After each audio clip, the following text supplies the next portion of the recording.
Hello दोस्तों, मैं हूं प्रदीप गोयल और आप देख रहे हैं पीएस फिल्मी हब। दोस्तों, आवारा पार्ट 2 के कलेक्शन और बजट दोनों के ऊपर हम बात करेंगे।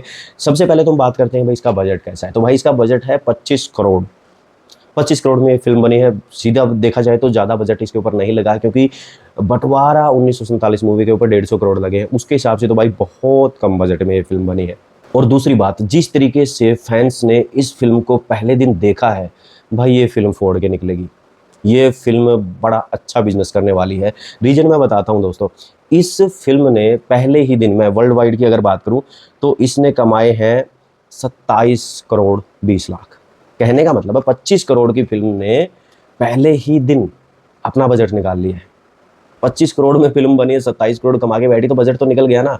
अब दूसरा, अगर इंडिया नेट कलेक्शन की बात करें तो भाई 21 करोड़ उसके हिसाब से भी बनते हैं। जो इंडिया नेट कलेक्शन है 21 करोड़ है। तो भाई इस हिसाब से अगर फिल्म ने जब पहले ही दिन अपना बजट निकाल लिया, तो अभी तो भाई यहाँ पे 15 अगस्त भी पड़ा है, फिर उसके बाद में संडे है, पूरा हफ्ता पड़ा है, कुछ तो वहाँ पे भी कमाएगी। तो जिस हिसाब से भाई लग रहा है, जिस तरीके से चली है, जिस तरीके से इसकी ओपनिंग हुई है फिल्म की, भाई बड़ा धमाका करने वाली है। और जिस हिसाब से बंटवारा 1947 मूवी का बजट है अभी 150 करोड़, अगर मान लीजिए ये उसके बराबर भी पहुंच जाती है, तो भी ये अपने बजट से 6 गुना कमा लेगी। और 6 गुना कमाने के बाद में तो कोई भी फिल्म ब्लॉकबस्टर बन जाती है। तो ये तो भाई ब्लॉकबस्टर बनने के लिए तैयार बैठी है ये फिल्म। तो हालांकि मैं जब ये बात बोल रहा हूँ तो कमेंट आने भी स्टार्ट हो जाएंगे कि नहीं, ये सिर्फ 150 करोड़ नहीं, ये 300 कमाएगी, 400 कमाएगी, लोगों ने बोलना भी स्टार्ट कर दिया होगा। लेकिन सच में जिस तरीके से इसकी ओपनिंग हुई है, इतनी ऐसी ओपनिंग इमरान हाशमी की किसी भी फिल्म की नहीं हुई है। पर्सनली जब वो एक मतलब एक सिंगल हीरो के रूप में फिल्म में आते हैं, हालांकि अगर दूसरी बड़ी फिल्मों जैसे सलमान खान के साथ ही टाइगर 3 थी, उसकी तो हम बात नहीं करेंगे, लेकिन अगर सिंगल हीरो के तौर पे अगर देखा जाए, जब सिर्फ इमरान हाशमी फिल्म के अंदर होते हैं, तो इतनी बड़ी ओपनिंग नहीं की है किसी फिल्म ने। तो उनके लिए तो पहले ही बहुत अच्छा हो गया है। और इस फिल्म के अंदर जो सेकंड हाफ है वो अच्छा बना है। और ये जब इमरान हाशमी स्क्रीन के ऊपर आए थे, उन्होंने स्पेशल स्क्रीनिंग में ये जब फिल्म देखी, तो उन्होंने खुद बोला कि मुझे सेकंड हाफ बहुत अच्छा लगा। और मेरे ख्याल से आप लोगों को भी फिल्म का जो सेकंड हाफ है, जो एक्शन वाला है, वो पसंद आया होगा। हालांकि एक चीज़ और है, इस फिल्म का जो टॉपिक है वो बाप और बेटी के ऊपर है। मतलब लड़का लड़की यहाँ पे नहीं है, यहाँ पे बाप बेटी है। वहाँ पे जब आवारापन का जो पहला पार्ट आया था, तो वहाँ पर एक लड़के लड़की की स्टोरी दिखाई गई थी, उनका दर्द दिखाया गया था, एक अलग सा इमोशनल बॉन्डिंग दिखाया गया था। लेकिन यहाँ पर बाप और बेटी का एक बॉन्ड दिखाया गया है।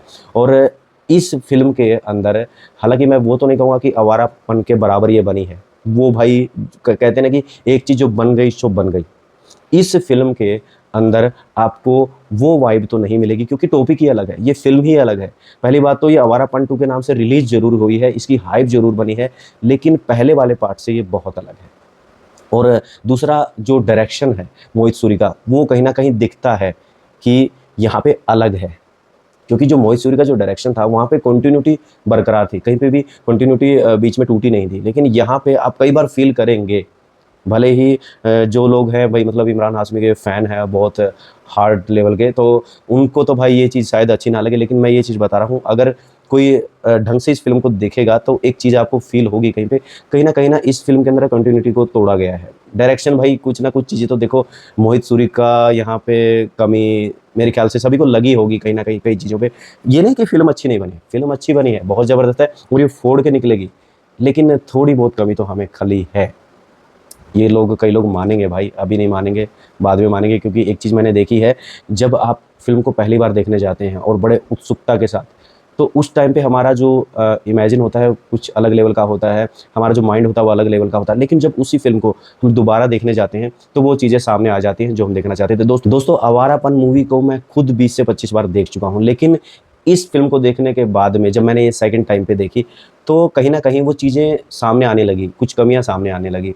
फर्स्ट जब मैंने देखा तो उस टाइम पे तो भाई मैं सिर्फ एक ही चीज़ सोच रहा था, भाई इतना मिल गया बहुत है भाई, इतनी उम्मीद कर सकते, इतने सालों के बाद आई है और जिस तरीके से इसको बनाया भाई ठीक है, डायरेक्शन भी अच्छा, सब चीज़ें। लेकिन जब सेकंड टाइम मैंने देखी तो उसमें कुछ चीज़ें निकल कर आई। एक सीन है फिल्म के अंदर जहाँ पे इमरान हाशमी और दिशा पाटनी एक बौद्ध मंदिर में जाते हैं, और वहाँ पर दिशा पाटनी इमरान हाशमी से कुछ बात करती है, और जो दिशा पाटनी जब बात करके आगे चली जाते हैं और इमरान हाशमी आगे चले जाते हैं, फिर सीधा ही सीन एक उठा के एक ब्रिज का डाल दिया जाता है, जिसमें से वो एक दूसरे को देख रहे होते, बार बार आगे पीछे जा रहे होते। मतलब वो कहीं ना कहीं और भी कई चीज़ें हैं छोटी छोटी, जो आपको लगेगा भाई सीन एकदम से ही आगे बढ़ा दिया है, आगे चीज़ों को इधर से उधर ले गए। क्योंकि जो आवारापन 1 के अंदर जो कंटिन्यूटी थी ना, वो कहीं न कहीं आपको मिसिंग लगेगी, मैं बार-बार बोलूँगा। अगर आप इसको सेकंड टाइम देखेंगे तो आपको समझ में आ जाएगी, और सही चीज़ें रिवील सेकंड टाइम पे देखने के बाद ही रिवील होती हैं।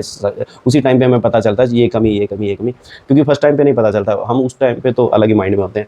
हालाँकि इन चीज़ों का अब फ़र्क नहीं पड़ेगा ना ऑडियंस को, ना इमरान हाशमी के फ़ैन को, क्योंकि उनके दिमाग में बस एक ही चीज़ है, आवारापन 2, आवारापन 2, आवारापन 2, और कुछ भी नहीं है। और ये फ़िल्म जिस तरीके से चल रही है भाई, ये फोड़ के पहले ही दिन ही निकल चुकी है, इसने अपना बजट निकाल लिया, तो आगे भी ये फोड़ के ही निकलेगी भाई। ये फ़िल्म ब्लॉकबस्टर तो होना तय है। जिस तरीके से जो पहला पार्ट है थिएटर के अंदर फ्लॉप हुआ था, हालाँकि बाद में लोगों ने बहुत जी भर के देखा, लेकिन ये फ़िल्म तो भाई पहले दिन ही फोड़ के निकल गई है, और ब्लॉकबस्टर होने से इसे कोई नहीं रोक सकता। जो मतलब ठप्पा उस मूवी के ऊपर लगा था थिएटर के अंदर फ्लॉप होने का, यहाँ पर ठप्पा लगेगा ब्लॉकबस्टर होने का। और हो सकता है इसका थर्ड पार्ट भी आ जाए, क्योंकि जिस तरीके से इस मूवी को ख़त्म किया गया है, तो ये आवारापन ख़त्म नहीं हुआ। क्योंकि जिस तरीके से बोल रहे थे ना एक डायलॉग कि या तो ये आवारापन ख़त्म होगा या फिर मैं, तो यहाँ पर भाई उनका आवारापन ख़त्म नहीं हो रहा है, स्टोरी आगे बढ़ेगी। लेकिन शबाना आज़मी को जिस तरीके से हम लेके चल रहे थे भाई, बहुत बड़े विलन के तौर पे दिखेंगी, तो उनके सीन जिस तरीके से लिए गए हैं, इतना बड़ा विलन वो तो नहीं निकली, लेकिन कोई और एक नया विलन पैदा हो गया है, और वो विलन मेरे ख्याल से अपने काम को बखूबी करके गया। जिस तरीके से उनका पागलपन, और जिस तरीके से उनकी मतलब होता ना ओवर एक्टिंग चीज़ें चाहिए थी, मतलब ओवर एक्टिंग इसलिए बोल रहा हूँ क्योंकि कहीं कहीं ना वो बहुत ओवर करने की कोशिश करते हैं, लेकिन वो ओवर एक्टिंग भी वहाँ पे ठीक लग रही है। ऐसा नहीं लग रहा कि भाई यहाँ पे इस चीज़ की ज़रूरत नहीं थी। तो कुल मिला के सारी चीज़ें ठीक ही लगी मुझे तो मिलते हैं नई वीडियो में नए अपडेट के साथ और नए कलेक्शन अपडेट के साथ। तो आपको क्या लगता है कि ये फ़िल्म पहले हफ्ते में कितना कमा लेगी? तो मिलते हैं नई वीडियो में नए अपडेट के साथ, तब तक के लिए बाय।